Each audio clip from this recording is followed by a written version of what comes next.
शिष्यवृत्तीचा जो पार्ट असतो म्हणजे स्कॉलरशिप, शिष्यवृत्ती कोणत्या आहेत, कशा पद्धतीने त्यांना यूज त्याचा होईल? Other than governments, there are so many non-government scholarships which are available. फक्त त्या काय आहेत की काही मेरिट्स वरती असतात, स्पेसिफिकली गर्ल्ससाठी असतात. मग त्यांना काही लॅपटॉप्स आहेत, काही AICTच्या स्कॉलरशिप्स आहेत.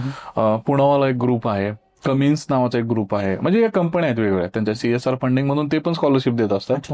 त्या स्कॉलरशिप्स आम्ही विद्यार्थ्यांपर्यंत पोहोचवतो आणि त्याचा ऍडव्हान्टेज हे विद्यार्थी म्हणजे फक्त तुम्ही शासकीय ज्या आपल्या स्कीम्स आहेत विद्यार्थ्यांसाठी शिष्यवृत्तीच्या, बरोबर आहे, त्या सोडून देखील ह्या प्रायव्हेट पण आहेत करेक्ट आहे, त्याचं पण आम्ही नॉलेज विद्यार्थ्यांना देतो. जेणेकरून होतं काय की they can take an advantage of the या प्रायव्हेट स्कॉलरशिपचा पण ऍडव्हान्टेज ते घेऊ शकतात.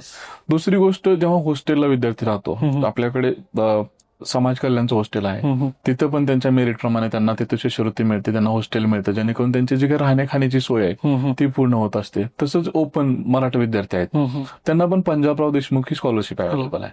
त्यामुळे त्यांची हॉस्टेलची फी आहे ती पूर्णपणे माफ होत असते.